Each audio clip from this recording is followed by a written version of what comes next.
बच्चों ये है हमारा लेक्चर 236 और हम कर रहे हैं चैप्टर 14 स्टैटिस्टिक्स आपका मैथमेटिक्स में।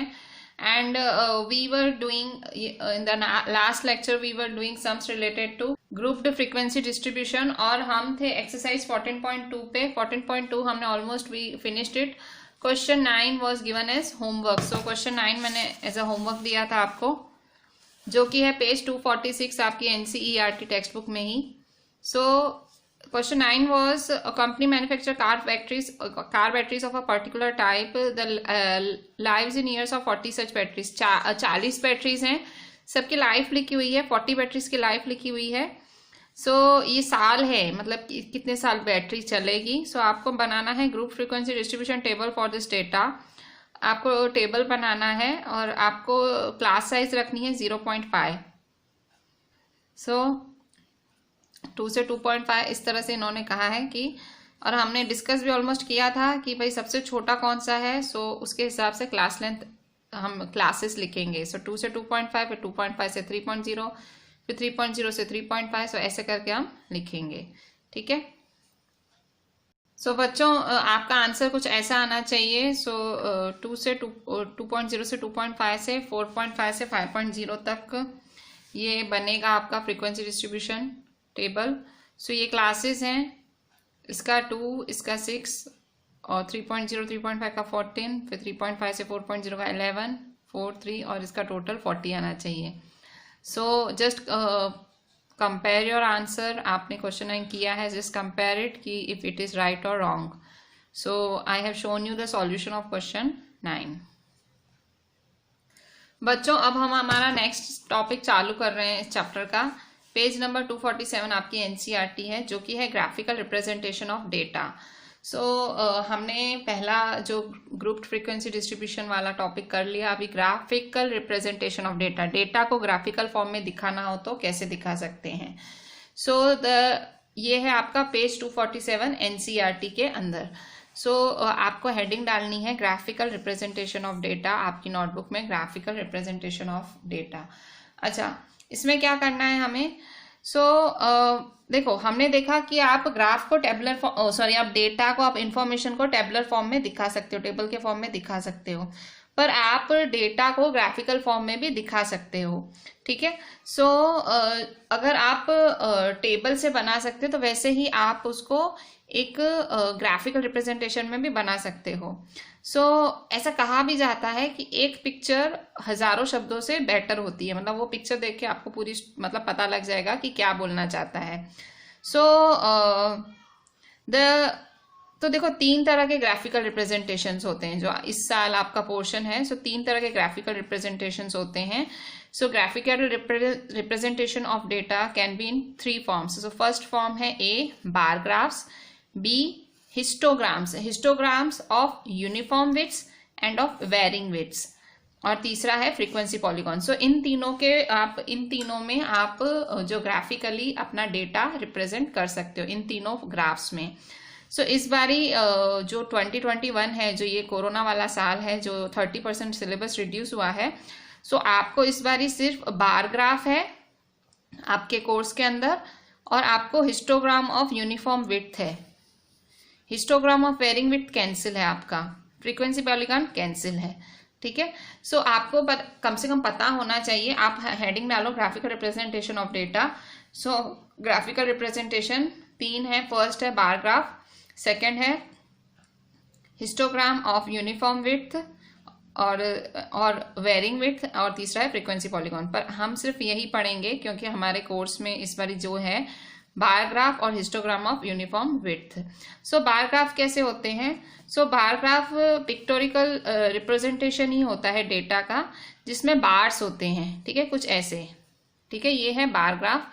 सो पिक्टोरियल रिप्रेजेंटेशन ऑफ डेटा होता है, और इसमें बार्स होते हैं, और वो सब यूनिफॉर्म विड्थ के होते हैं, सब एक जितनी सबकी विड्थ होती है, मतलब छोटे बड़े नहीं होते। अगर आप ये बार्स देखो सब एकदम एक जितने ही हैं, ठीक है। और स्पेसेस भी इक्वल है, देखो सबके बीच में एकदम अच्छे से मतलब इक्वल स्पेसेस हैं, ऐसे भी नहीं छोटी बड़ी स्पेसेस नहीं होती हैं। सो एक्स एक्सिस पे आप इक्वल स्पेसिंग के साथ सब कुछ लिखते हैं, सो और जो वैल्यू होती है वेरिएबल की वो यहाँ लिखी जाती है, ठीक है। सो इस तरह से यहाँ फ्रीक्वेंसी, ज़्यादातर यहाँ नंबर लिखा जाता है, ज़्यादातर नहीं, हमेशा यहाँ नंबर ही लिखा जाता है, फ्रीक्वेंसी मतलब नंबर लिखा जाता है, और यहाँ लिखा जाता है डिफरेंट डिफरेंट वेरिएबल्स, ठीक है। सो इस तरह से बार ग्राफ बनाए जाते हैं। सो बार ग्राफ को ज़्यादा समझने के लिए वी विल डू एग्जाम्पल 5, जो कि है पेज 247 पे। सो एग्जाम्पल 5 क्या बोल रहा है, in a particular section of class 9th 40 students were asked about the months of their birth and the following graph was prepared for the data so obtained। क्या बोल रहा है कि क्लास 9th का एक सेक्शन क्लास 9 के एक section के लिए 40 बच्चों से पूछा गया, 40 बच्चों से सवाल किया गया, 40 बच्चों, क्लास 9 के 40 बच्चों से सवाल किया गया कि आप कौन से मंथ में आपका बर्थ हुआ है, ऐसा पूछा गया, और वो पूछ के डेटा ऐसे बनाया गया। सो ये इन्होंने ग्राफ बनाया है वो बच्चों से पूछ के कि वो कौन से मंथ में पैदा हुए हैं। सो यहाँ देखो आप, यह मंथ्स ऑफ बर्थ है और ये है नंबर ऑफ स्टूडेंट्स, ठीक है। सो जनवरी, ये फरवरी, ये मार्च, ये अप्रैल, मई, जून, जुलाई, अगस्त, सितंबर, अक्टूबर, नवंबर, दिसंबर, ठीक है, और ये नंबर ऑफ स्टूडेंट्स। सो जनवरी में पैदा कितने बच्चे हुए हैं। सो आपको आपकी अंडरस्टैंड, ये देखो ये पूरा क्वेश्चन है, एग्जाम्पल 5 यहाँ से चालू हुआ है, ये भी क्वेश्चन है और ये भी क्वेश्चन है, यहाँ तक क्वेश्चन है, ये पूरा क्वेश्चन है आपका, ठीक है, ये सारा आपका क्वेश्चन है, सिर्फ ये आधे पेज का तो क्वेश्चन ही है आपका, आंसर तो आपको 2 लाइन में लिखना है इसका। तो देखो यहाँ पे मतलब 40 बच्चों से सवाल किया गया है और ये बार ग्राफ बना दिया गया है, बार ग्राफ दिया गया है। अब आपको ये बार ग्राफ ऑब्जर्व करना है, बार ग्राफ को स्टडी करना है और ये 2 क्वेश्चंस के आंसर करने हैं। पहला question, how many students were born in the month of November, नवंबर महीने में कितने बच्चे पैदा हुए, how many students were born in the month of November. Second, in which month were the maximum number of students born, कौन से महीने में सबसे ज़्यादा बच्चे पैदा हुए। सो 2 सवालों के जवाब देने हैं। How many students were born in the month of November? In which month were the maximum number of students born? पीछे भी कुछ है नहीं। अच्छा, अब हम क्या करेंगे, पहले मैं आपको समझाती हुई ग्राफ क्या बोल रहा है। तो देखो ग्राफ, यहाँ 40 बच्चों की कहानी की 40 बच्चों के बारे में दिया गया है, उनके जो मंथ हैं, बर्थ मंथ हैं वो दिए गए हैं। सो जनवरी में देखो सिर्फ 3 बच्चे, फरवरी में 4 बच्चे हुए हैं, मार्च में हुए हैं 2 बच्चे, अप्रैल में भी हुए हैं 2 बच्चे, मई में हुए हैं 5 बच्चे, जुलाई में हुए हैं 2 बच्चे, अगस्त में 6। तो ऐसे करके दिसंबर तक भाई बच्चे लिखे गए हैं कि भाई ये बार ग्राफ देखो, यहाँ इसकी सीधाई देखो, इसकी सीधाई यहाँ 3 आ रही है, मतलब जनवरी में 3 बच्चे, फरवरी में कितने बच्चे पैदा हुए थे 9th के 4, मार्च में कितने बच्चे 2, अप्रैल में कितने बच्चे पैदा हुए थे 2, मई में कितने पैदा हुए थे 5, जून में 1, ओनली 1, जुलाई में पैदा हुए थे 2, अगस्त में पैदा हुए थे 6 बच्चे, सितंबर में पैदा हुए थे 3 बच्चे, ठीक है। सो ऐसे सबके लिखे गए हैं कि कौन से मंथ में कितने बच्चे पैदा हुए थे। अब कह रहा है observe the bar graph given above and answer the following questions, कह रहा है इसको अच्छे से ऑब्जर्व करो, करा। अब कह रहा है अब आंसर करो, 2 सवालों के जवाब दो। पहला, how many students were born in the month of November, November month में कितने बच्चे पैदा हुए थे। सो नवंबर मंथ में कितने बच्चे, सो ये रहा नवंबर। सो नवंबर की सीधाई देखो ग्राफ की, सो यहाँ ऐसे सीधा सीधा सीधा सीधा सीधा सीधा सीधा सीधा। सो 4 बच्चे पैदा हुए थे नवंबर में, कितने बच्चे पैदा हुए थे 4। So how many students were born in the month of November, so answer है 4 स्टूडेंट्स, ठीक है। अच्छा, सेकंड क्या पूछ रहा है, in which month were the maximum number of students born, सबसे ज्यादा बच्चे कब पैदा हुए थे। सो आपको दिख ही रहा है सबसे ऊंचा ये है अगस्त, सबसे ऊंचा अगस्त है, दिख ही रहा है, देखो कुछ करने की जरूरत, देख के ही पता लग रहा है। सो देखो सबसे ज्यादा 6 बच्चे अगस्त मंथ में। So in which month, so in अगस्त मंथ, सो आंसर है अगस्त मंथ, ठीक है। सो ये हुआ हमारा एग्जाम्पल 5। सो मैंने जैसे टेक्स्ट बुक में कंप्लीट किया है, आप भी टेक्स्ट बुक में ही करना, no need to write in your notebook, यहीं का यहीं आप कंप्लीट करके you can WhatsApp me the picture, ठीक है। अच्छा, एग्जाम्पल 5 हो गया। नाउ हम देखते हैं एग्जाम्पल 6। अब एग्जाम्पल 6 में अलग कहानी है। क्या कहानी है? वहाँ उन्होंने उल्टा कहा है आपसे। क्या? Example 6, a family with a monthly income of ₹20,000। एक फैमिली की मंथली इनकम है 20,000 रुपये। उस फैमिली में 20,000 रुपये आवक है, उतना कमाती है वो फैमिली महीने का। had planned the following expenditures per month under various heads। so इस फैमिली ने अपनी इनकम प्लान की है कि भाई किस चीज़ में कितनी इनकम जाएगी। ये हेड्स हैं और ये एक्सपेंडिचर है। ग्रॉसरी में यहाँ इन 1,000 रुपीज़, मतलब ग्रॉसरी में फैमिली 4,000 खर्च करेगी महीने का। रेंट मतलब घर का रेंट है, उसमें 5,000 रुपया होगा। एजुकेशन ऑफ चिल्ड्रन, बच्चों की पढ़ाई के लिए 5,000 रुपये महीने देंगे। मेडिसिन के लिए फैमिली 2,000 का खर्चा करेगी। फ्यूल के लिए 2,000।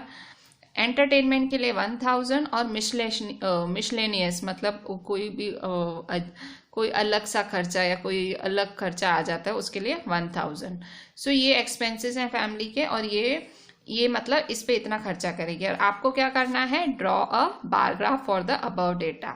ठीक है, आपको बार ग्राफ बनाना है। अब यहाँ आपको बार ग्राफ बनाना है तो कैसे बनाएंगे? देखो, इसके लिए आपको ग्राफ चाहिए होगा। सबसे पहले ग्राफ चाहिए होगा। एंड ग्राफ के लिए और आपको एक्स एक्सिस पे क्या लिखना रहेगा? एक्स एक्सिस पे आपको ये सब लिखना रहेगा और वाई एक्सिस पे ये। ठीक है, आपको ग्राफ चाहिए होगा। कैसा ग्राफ? बच्चों, ये है आपका ग्राफ। इस तरह से ग्राफ रहेगा। एंड सबसे पहले जब भी ग्राफ लेते हो हमेशा से एक्स एक्सिस और वाई एक्सिस आपको बना ही देने हैं। हम एक्स एक्सिस और वाई एक्सिस बना लेते हैं। यहाँ मैं बनाती हूँ एक्स एक्सिस। ठीक है, ये बना एक्स एक्सिस। आप यहाँ पे भी बना सकते हो। मैंने एक थोड़ा लाइन 2 ज़्यादा ले ली, नो इशू। सेम यहाँ पे भी हम बनाएंगे वाई एक्सिस। ठीक है, यहाँ पे वाई एक्सिस का खींचेंगे हम। देखें, एक्स एक्सिस वाई एक्सिस बन गए हैं।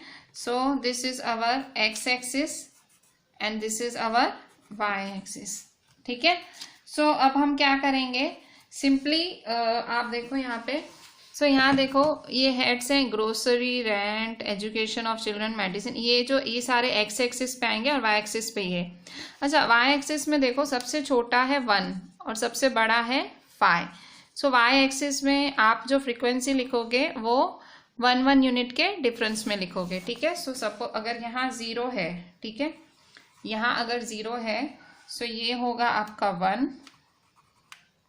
ठीक है, ये होगा आपका 2, ये 3, ये 4, ये 5, ये 6, ये 7। ठीक है, इस तरह से ये आपका वाई एक्सिस है।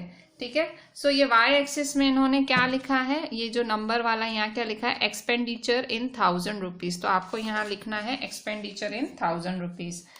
Expenditure in 1,000 rupees. ठीक है, एक्सपेंडिचर इन 1,000 रुपीज़ लिखा। और एक्स एक्सिस पे आपको क्या लिखना है? एक्स एक्सिस पे हेड्स लिखने हैं। ठीक है, एक्स एक्सिस पे हेड्स हैं, ये हेड्स हुए। ठीक है, अच्छा, अब आप यहाँ देखो, यहाँ पे हेड्स में सबसे पहले ग्रोसरी है। ग्रोसरी कितना है? 4 है। ग्रोसरी 4 है। ये सपोज ये ग्रोसरी का होगा। देखो, सबके लिए इतना इतना बार फिक्स करना है। एक एक उंगली छोड़, मतलब एक एक आपको बार छोड़ देना है।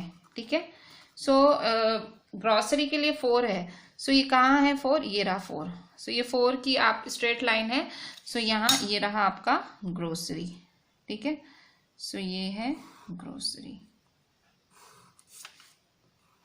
आप चाहो तो ग्रोसरी इसके अंदर भी लिख सकते हो, अगर नहीं तो आप यहाँ ग्रोसरी लिख दो, ग्रोसरी।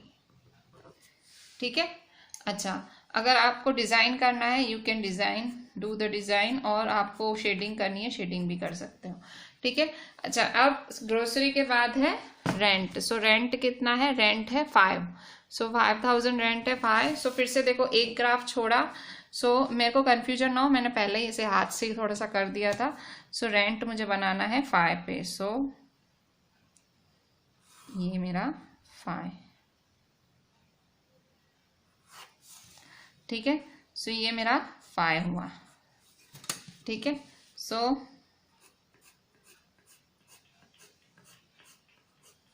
ठीक है। सो यहाँ मैं क्या लिखूंगी, यहाँ लिखूंगी रेंट, ठीक है, ये मेरा रेंट हुआ, ठीक है। अच्छा, इसके बाद क्या है, एजुकेशन है। सो एजुकेशन कितना है, एजुकेशन ऑफ चिल्ड्रन भी 5 है। अच्छा, ये देख, ये सामने रखना है क्योंकि इसी से ही आपको ग्राफ बन रहा है आपका। एजुकेशन ऑफ चिल्ड्रन भी 5 है। सो एजुकेशन ऑफ चिल्ड्रन 5, सो ये है आपका 5, ठीक है। सो ये है आपका education, so education of children, ठीक है। सो ये भी, हाँ, सबकी डिज़ाइन एक जैसी रखनी है। हाँ, अगर आपको डिज़ाइन नहीं करनी है इट्स ओके, नो प्रॉब्लम। अच्छा, इसके बाद आपका है मेडिसिन 2। ये देखो मेडिसिन 2 है, फ्यूल भी 2 है, ठीक है। मैं साथ में बना देती हूँ, घड़ी घड़ी देखना पड़ रहा है। सो मेडिसिन 2 है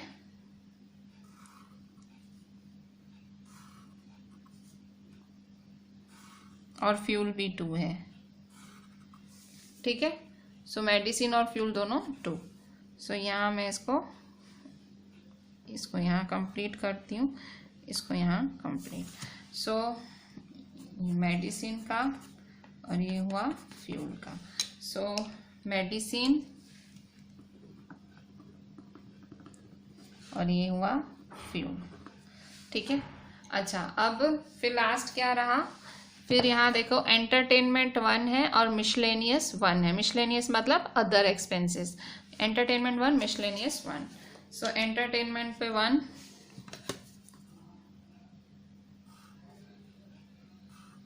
और मिसलेनियस भी 1, ठीक है। सो ये, ठीक है। सो इस तरह से यहाँ, सो एंटरटेनमेंट 1 होगा यहाँ, एंटरटेनमेंट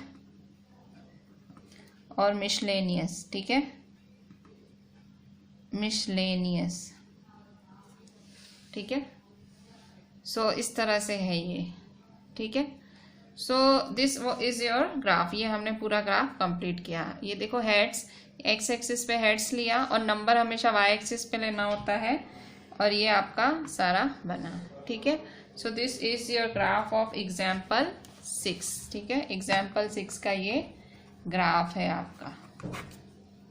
बच्चों अभी एक्सरसाइज 14.3 में क्वेश्चन 1 देख रहे हैं। सो क्वेश्चन 1 क्या है, और सर्वे ये है पेज 258 पे, ये बारग्राफ वाले ही सम से, इसलिए मैं ये ले रही हूँ। A survey conducted by an organization for the cause of illness and death among the women between ages 15-44 found the following. ये सर्वे है, लेडीज की डेथ, वुमन की डेथ बताई गई है, किन किन कारणों से होती है। सो ये कॉजेज हैं, 6 कॉजेज, और फीमेल फर्टिलिटी रेट, ठीक है। सो डेथ का कितना परसेंटेज है। सो रिप्रोडक्टिव हेल्थ कंडीशंस की वजह से इतना, न्यूरो साइकियाट्रिक कंडीशंस की वजह से इतना, फीमेल फर्टिलिटी, इंजुरीज की वजह से, कार्डियोवास्कुलर, रेस्पिरेटरी और अदर कॉजेज, ठीक है। सो आपको क्वेश्चन क्या बोल रहा है, ये क्वेश्चन बोल रहा है first represent the information given above graphically. So ये आपको ग्राफिकली दिखानी है इंफॉर्मेशन। सो अब आप कहोगे कि हमें क्या पता कौन सा ग्राफ बनाना है। सो आपको बार ग्राफ ही बनाना है, क्योंकि इन्होंने एक ही क्राइटेरिया दिया है और एक ही वैल्यू दी है। सो बार ग्राफ बनेगा। Which condition is the major cause of women's ill health and death world wide.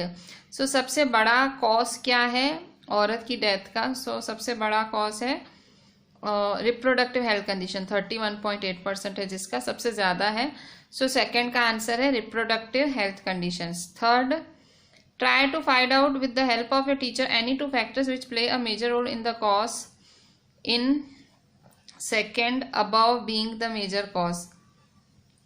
So अपनी टीचर की मदद से पता करने की कोशिश करो कि कोई 2 फैक्टर्स जो मेजर रोल प्ले करते हैं cause 2 में, मतलब cause in 2, इसको क्यों मेजर रोल। सो ये जो सेकंड है भाई, सेकंड वाला जो मेजर कॉज है वो क्यों वो मेजर कॉज है, क्या फैक्टर्स रिस्पॉन्सिबल हैं, ठीक है। सो ये आपको लिखना है। तो सबसे पहले आपको क्या करना है, फर्स्ट पहले तो आपको उसको ग्राफिकली दिखाना है। फिर से एक्स एक्सिस पे ये सारा और वाई एक्सिस पे ये। वाई एक्सिस पे सबसे छोटा नंबर है 4.1 एंड सबसे बड़ा नंबर है 31.8। सो आप क्या करोगे, जो डिफरेंस लोगे आप कैसे भी ले सकते हो, आप 5-5 का डिफरेंस ले सकते हो, 2-2 का भी ले सकते हो, जैसे आपका ग्राफ आपको जाना चाहिए। मतलब देखो 31.8 मतलब 32 तक तो ग्राफ होना ही चाहिए आपका, ठीक है। सो हम करते हैं एक्सरसाइज 14.3 का question 1। Again we will have to use the graph. So फिर से हम लोग एक्स एक्सिस और वाई एक्सिस बना देते हैं। सो ये हुआ आपका एक्स एक्सिस,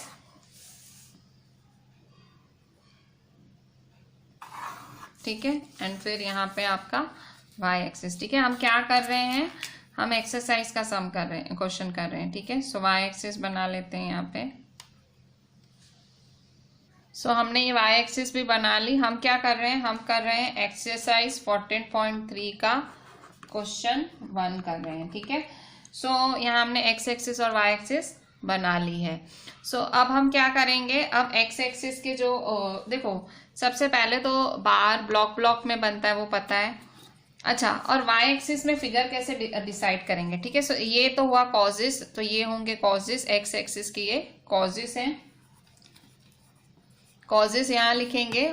और फीमेल फर्टिलिटी रेट, ये देखो कॉजेस हैं, ये जो सारे वेरिएबल्स हैं ये एक्स एक्सिस पे लिखेंगे और ये जो नंबर हैं वो वाई एक्सिस पे लिखेंगे, ठीक है।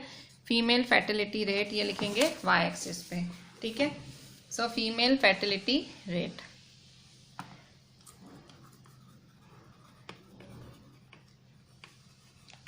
फीमेल फर्टिलिटी रेट, ठीक है। अच्छा, अब हम क्या करेंगे, फीमेल फर्टिलिटी रेट, अब देखो कॉजेस हैं। सो देखो चालू कहाँ से होता है, 4.1, यहाँ 4.1 से एंड होता है 31.8। सो वाई एक्सिस पे आप 5-5 का डिफरेंस लो, क्योंकि आपको देखो 32 तक तो जाना ही है। सो 5-5 का डिफरेंस लेंगे। सो 0, फिर 5,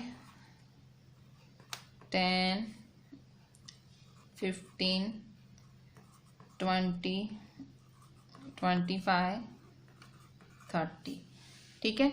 सो यहाँ 30 तक हम गए। अच्छा, और यहाँ कॉजेस में हमको क्या करना है, कॉजेस में हमको ये आप रिप्रोडक्टिव हेल्थ कंडीशंस ये सब हमको 6 के 6 दिखाने हैं, ठीक है। सो यहाँ देखो एक एक गैप छोड़ के होगा, ये एक एक गैप छोड़ के सब होगा, ठीक है।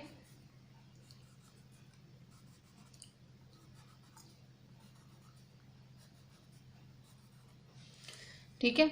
अच्छा, अब हम क्या करेंगे, देखो अब रिप्रोडक्टिव हेल्थ कंडीशंस है, क्या है 31.8। रिप्रोडक्टिव हेल्थ कंडीशंस क्या है 31.8 है। सो ये 30, अच्छा ये है 40, 5, 10, 15, 20, 25, 30। सो रिप्रोडक्टिव हेल्थ कंडीशंस हैं 31.8। सो 31.8 कैसे दिखाएंगे, तो देखो ये 30 से 40 के बीच, अगर आप यहाँ ध्यान से देखो, ये जो 30 से 40 है, ये देखो ये जो 30 से 40 है, टोटल 10 डिविजन्स होते हैं। कितने डिविजन्स होते हैं 10, और हमें क्या बोल रहा है 31.8, ठीक है। सो 30, 31, 32, तो 31.8 एक्चुअली 32 ही हुआ ना। सो हम कहाँ बनाएंगे, ये देखो ये 30 है ना। सो देखो एक डिवीजन दूसरा डिवीजन, तो आप यहाँ 32 पे इसको गिन सकते हो, ठीक है। सो आप 32 पे गिनोगे, देखो यहाँ पे ये डिवीजन देखो 10 डिवीजन होती हैं, ये 30 है, फिर 31 है एंड फिर है 32। सो ये 32 है।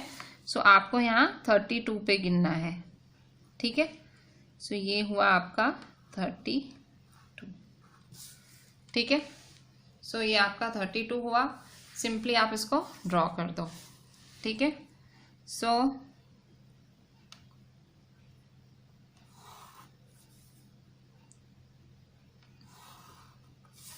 ठीक है।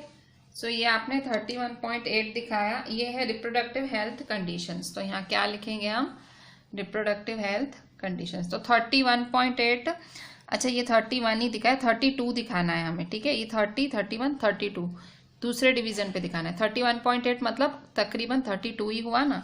सो ये 32 ड्रॉ करना है हमें, 31 नहीं, ठीक है, ये वाला, ठीक है। सो यहाँ मैं इसको शेडिंग ही कर देती हूँ, ठीक है। ये शेडिंग की मैंने, कुछ भी कर सकते हैं, ना करना हो तो आपकी मर्जी, ठीक है। सो ये मैंने 31.2 दिखाया, 31.8 मतलब 32 दिखाया, ठीक है। 30 से 40 के बीच में 10 डिवीजन होते हैं, तो मैंने 32 पे दिखाया, ये 32, ठीक है। सो यहाँ मैं क्या लिखूंगी, यहाँ रिप्रोडक्टिव हेल्थ कंडीशंस, तो यहाँ इसका रीजन है रिप्रोडक्टिव हेल्थ कंडीशंस, ठीक है। कई लोग इसके अंदर भी लिखते हैं, ठीक है, आपकी मर्जी, आपको यहाँ अंदर लिखना है तो अंदर लिखो, ऐसे लिखना है तो ऐसे लिखो। अच्छा, अब सेकंड है न्यूरो साइकेट्रिक कंडीशंस, वो है 25.4, मतलब 25.4 मतलब 26 हुआ ऑलमोस्ट, सो 25.4, सो 25.4, सो ये देखो 25.4 है, मतलब 25, 26, 27, सो 25.4, सो ये तकरीबन यहाँ होगा। सो हम क्या लेंगे 25.4, तो मतलब 26 ही समझ लो, ठीक है। सो हम लेंगे 26, ठीक है। सो ये हुआ 26, ठीक है। सो यहाँ हम करेंगे इसको, बनाएंगे इसको,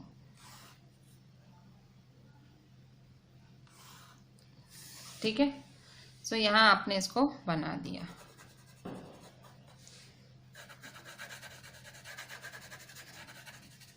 ठीक है। अच्छा, इसका कारण क्या लिखोगे, इसका cause neuropsychiatric conditions, neuropsychiatric conditions, so neuropsychiatric conditions लिखेंगे, न्यूरो साइकियाट्रिक कंडीशंस,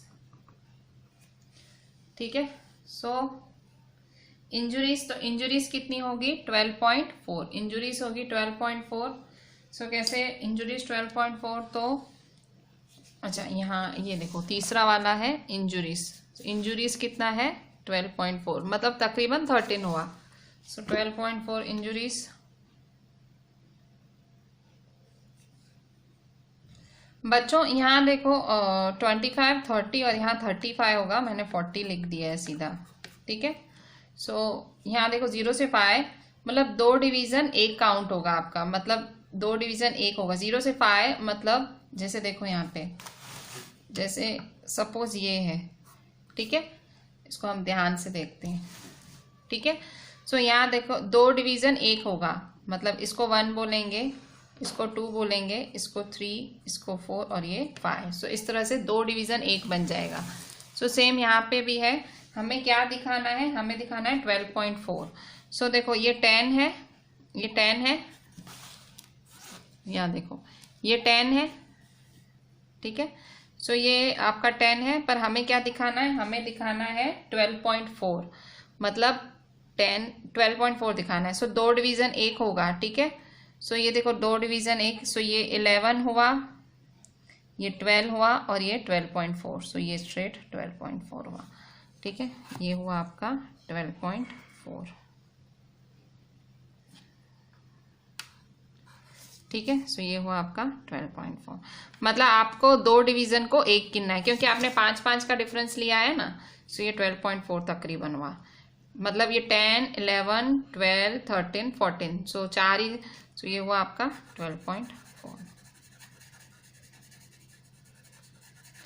ठीक है। सो ये क्या होगा, इंजुरीज है। सो ये हुई इंजुरीज,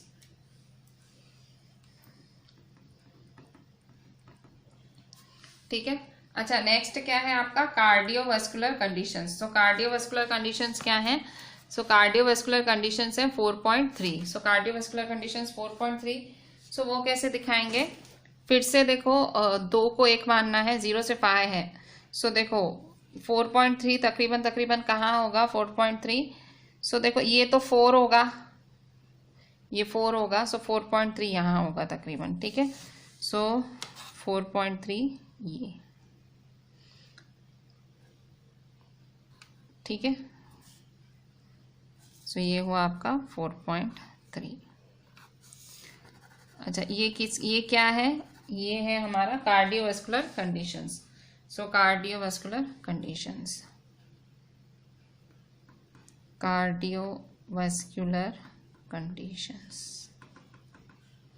ठीक है।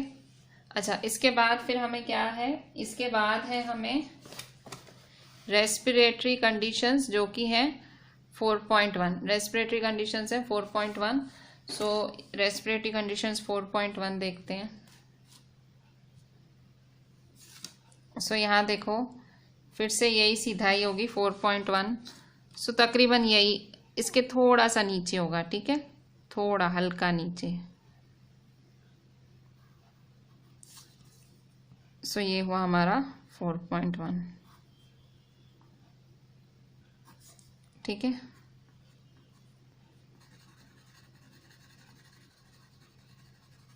सो ये हुआ आपका 4.1। ये है रेस्पिरेटरी कंडीशंस। सो रेस्पिरेटरी कंडीशंस, ठीक है।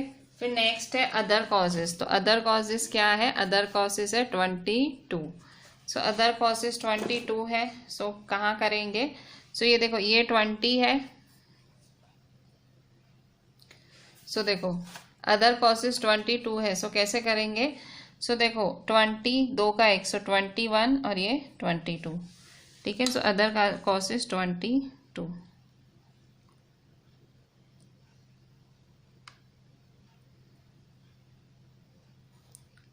सो ये हुआ आपका 22,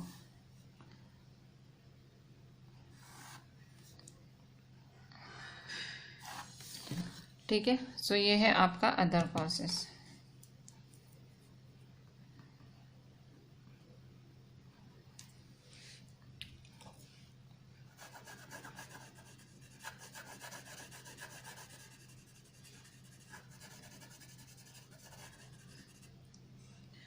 ठीक है। सो यहाँ पे देखो आप, ये सब आपका, अच्छा इसमें देखो पहले दो में शायद मैंने आपसे थोड़ी, पहला है 31.8 है। सो 31.8 मतलब, सो यहाँ देखो 31.8 कहाँ होगा, सो 30, हाँ बराबर है, सही कराया है। 31.8 मतलब तकरीबन 32 के नज़दीक हुआ ना। सो देखो 2 को 1 गिनेंगे 31, सो 32, ठीक है, ऑलमोस्ट सही है। खैर अच्छा सेकंड वाला भी देख लेती हूँ। सेकंड 25.4 है। सो खैर ये भी सही है, ठीक है। सो हमने ये सब सही किया है। So this is our graph, ठीक है। तो इस तरह से causes and this is our female fertility rate. अच्छा अब हमें क्या करना है, हमें अब क्वेश्चंस के आंसर करने हैं। सो पहला तो इसने बोला ग्राफ बनाओ, हमने कर दिया। Which condition is the major cause of women's ill health and death worldwide. So second का आंसर, वैसे तो इसको अलग पेज पे किया जाता है पर मैं यहीं कर लेती हूँ। सो सेकेंड का आंसर है which condition is the major cause. तो मेजर कॉज कौन सा है, मेजर कॉज है reproductive health conditions. So reproductive health conditions कह रहा है कि वुमन की डेथ का सबसे बड़ा कारण, तो देखो सबसे बड़ा ग्राफ यही है। सो रिप्रोडक्टिव हेल्थ कॉजेस, ठीक है। फिर क्या पूछ रहा है, अच्छा हेल्थ कंडीशंस है, कॉजेस नहीं, कंडीशंस। थर्ड नंबर क्या पूछ रहा है कि क्या क्या फैक्टर्स रिस्पॉन्सिबल है कि ये रिप्रोडक्टिव हेल्थ कंडीशंस। ही रहा क्वेश्चन, क्या पूछ रहा है, try to find out with the help of teacher for which play a major role. ये क्यों होता है। सो इसके कारण दो लिखने हैं। सो है डिफिशियंसी,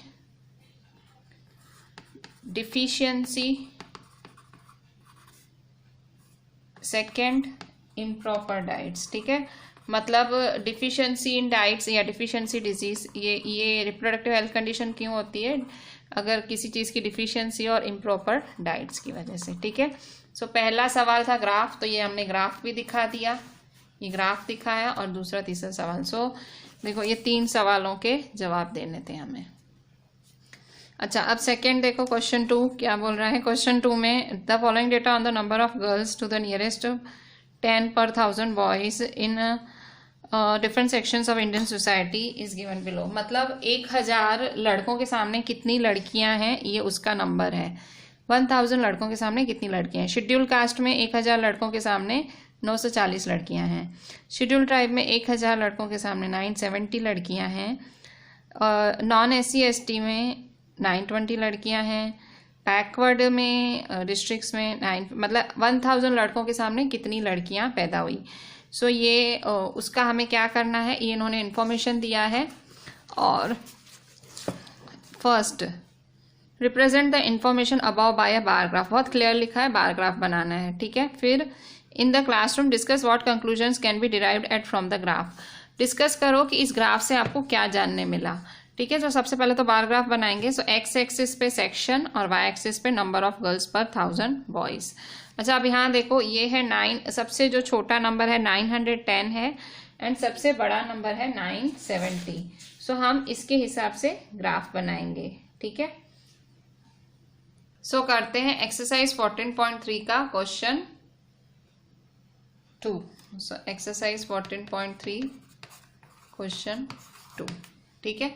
सो क्या करेंगे हम, simply x axis and y axis बनाएंगे। सो सबसे पहले एक्स एक्सिस, सो आप चाहो सेकेंड लास्ट पे भी कैसे भी लिख सकते हो, ठीक है। सो मैं हमेशा, चलो इस बार 2 का ही लेते हैं, चलो 2 का गैप। सो ये मेरा एक्स एक्सिस, ठीक है, एंड यहाँ मेरा वाई एक्सिस, ठीक है। अच्छा, अब आप यहाँ ध्यान से देखो, यहाँ इसने सबसे छोटा नंबर है आपका 910 एंड सबसे बड़ा है 970। तो आप क्या करोगे, 900 से ही चालू कर दो, 0 से करोगे तो कहाँ से पहुँच पाओगे। सो हम 900 से चालू करते हैं, ठीक है। सो इसको हम 900, ये 900 कंसीडर कर रहे हैं, फिर 910, फिर 920, 930, 940, 950, 960, 970, 980, ठीक है। सो हमने क्या किया, 900 से ही कंसीडर कर दिया, ठीक है। अच्छा, सो ये है हमारा, अच्छा एक्स एक्सिस क्या है, सेक्शन है, और वाई एक्सिस है नंबर ऑफ गर्ल्स पर 1000 बॉयज। सो यहाँ क्या होगा, यहाँ होगा सेक्शन, ठीक है, ये है हमारा सेक्शन। और वाई एक्सिस पे क्या होगा, नंबर ऑफ गर्ल्स पर 1000 boys. So number of girls पर 1000 बॉयज, ठीक है। सो एक्स एक्सिस और ये वाई एक्सिस। अच्छा, सो एक्स एक्सिस पे क्या है, शेड्यूल कास्ट क्या है, शेड्यूल कास्ट है 940। सो शेड्यूल कास्ट 940 है। सो 940 कहाँ आई आपकी, सो ये है आपकी शेड्यूल कास्ट, ठीक है। सो ये 940 हुई।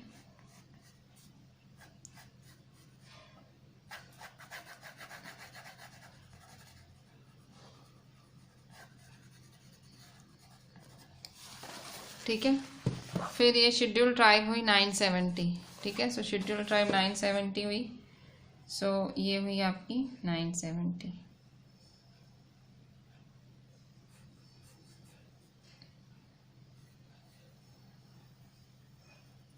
ठीक है।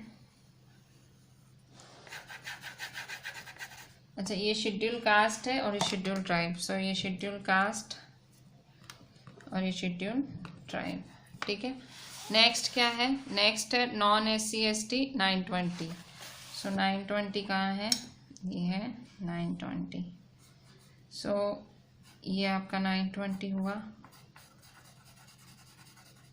सो ये नॉन SC/ST है, नॉन SC/ST, ठीक है। इसके बाद क्या है, बैकवर्ड डिस्ट्रिक्ट्स है 950। सो बैकवर्ड डिस्ट्रिक्ट्स 950। सो बैकवर्ड डिस्ट्रिक्ट 950 मतलब ये हुआ, ठीक है। सो ये बैकवर्ड डिस्ट्रिक्ट्स हैं।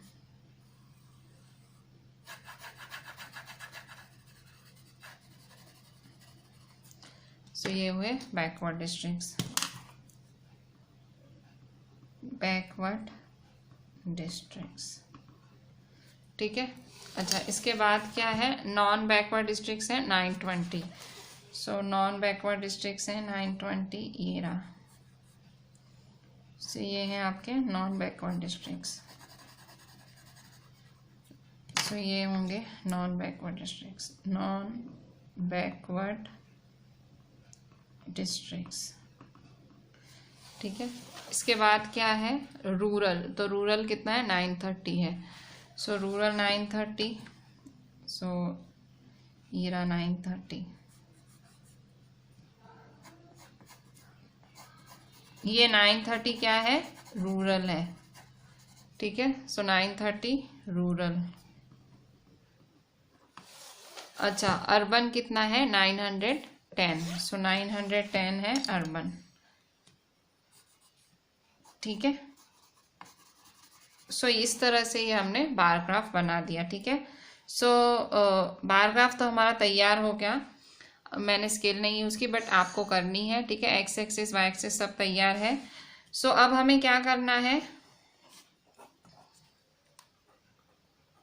ठीक है, सो बार ग्राफ पूरा हुआ, क्वेश्चन के आंसर भी करने हैं। सो सेकंड है इन the classroom discuss what conclusions can B arrived at from the graph. Graph से क्या जानने को मिल रहा है आपको। सो क्या जानने को मिल रहा है ये ग्राफ से, सो ये ग्राफ से आपको जानने को मिल रहा है कि सबसे ज़्यादा जो गर्ल्स हैं, गर्ल्स पर 1000 एसटी में सबसे ज़्यादा गर्ल्स हैं, मैक्सिमम गर्ल्स हैं, और अर्बन एरियाज में सबसे कम गर्ल्स हैं। देखो सो आपसे पूछ रहा है आपको क्या जानने मिल रहा है सेकंड। सो सेकंड आपको जानने मिल रहा है कि मैक्सिमम गर्ल्स कहाँ हैं, मैक्सिमम गर्ल्स हैं एसटी में। ठीक है, शेड्यूल ट्राइब में मैक्सिमम गर्ल्स हैं, और मिनिमम गर्ल्स कहाँ हैं अर्बन। अर्बन मतलब सिटी होता है, बोलो सिटीज़ में कम गर्ल्स हैं। वैसे शेड्यूल ट्राइब तो वो हो गए आदिवासी इलाके में। ठीक है, सो इस ग्राफ से हमें ये जानने मिल रहा है। ठीक है, so this was our question number 2। अच्छा अब क्वेश्चन 3 देखो, क्वेश्चन 3 क्या बोल रहा है। क्वेश्चन 3 भी बार ग्राफ ही है। Given below are the seats won by different political parties in the following outcome of state assembly elections. So एक इलेक्शन हुआ एक जगह और ये पॉलिटिकल पार्टीज हैं। सो पॉलिटिकल पार्टीज कौन है, A B C D E F, ये सारी पॉलिटिकल पार्टीज हैं। और सीट्स वन मतलब ए वाली पार्टी ने 75 सीट जीती है, बी वाली पार्टी ने 55 सीट्स जीती हैं, सी वाली ने 37, डी वाली ने 29, ई वाली ने 10 और एफ वाली ने 37। सो ये सीट्स जीती हैं और ये पॉलिटिकल पार्टी के नाम हैं। Draw a bar graph to represent the following results, bar graph बनाना है। और सेकंड क्या करना है, which political party won the maximum number of seats, कौन सी पॉलिटिकल पार्टी ने सबसे ज़्यादा सीट्स जीती। वो तो दिख ही रहा है, पता कौन सी पार्टी ने जीती, तो सेकंड का आंसर तो दिख ही रहा है, ए वाली ने। ठीक है, सो सेकंड का आंसर तो लिख ही दो, which political party won the maximum number of seats, so A ने, क्योंकि देखो ज़्यादा उसी की है, सो ए। अच्छा अब क्या बोला, ड्रॉ अ बार ग्राफ, तो बार ग्राफ बनाएंगे एक्स एक्सिस पे ये और वाई एक्सिस पे ये। सो हम कर रहे हैं question number 3। So question number 3 के लिए एक्स एक्सिस और वाई एक्सिस बनाएंगे पहले। सो हम बनाएंगे एक्स एक्सिस,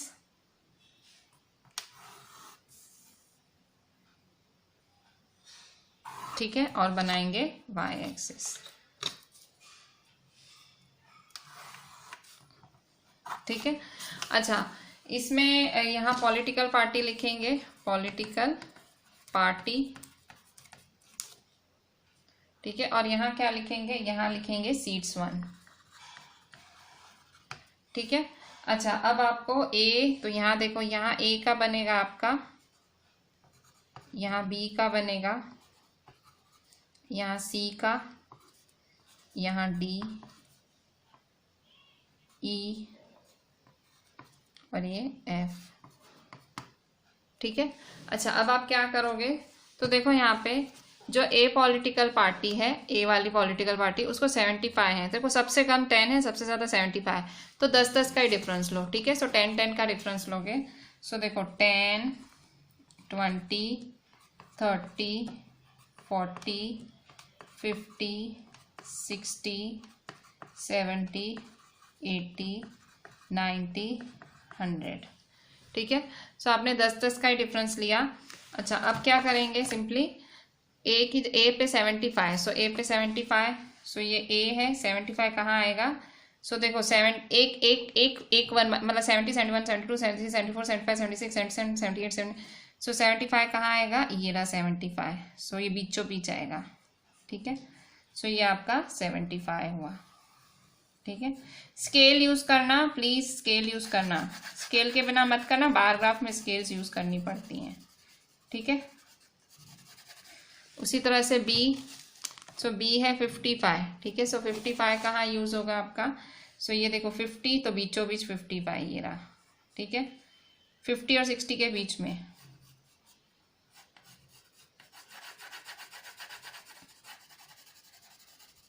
ठीक है। इसके बाद क्या है, इसके बाद है 37। सो 37 का आएगा, सो 37 देखो ये रहा। सो देखो 30, 31, 32, 33, 34, 35, 36, 37। सो ये आया 37, ठीक है। सो ये 37 आया,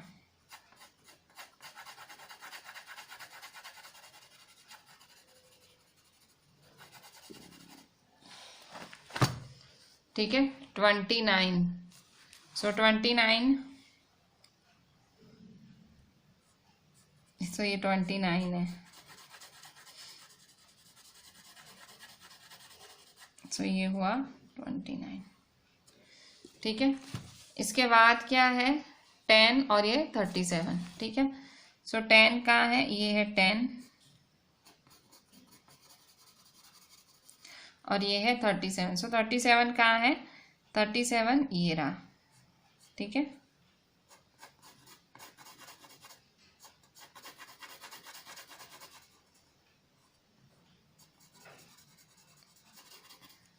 ठीक है। सो ये आपका बार ग्राफ बन गया, ठीक है। एंड बी का आंसर तो मैंने पहले ही लिखा दिया था। So with this I am ending today's lecture and compulsory use graph for this. Graph ना हो तो ही आपको नोटबुक में करना है, बट मैं आपको कहूंगी प्लीज यूज ग्राफ्स। ग्राफ है तो ग्राफ ही यूज करने हैं। Just ending my lecture here, do each and everything properly, use pencil, scale, eraser and WhatsApp me the entire thing. Thank you.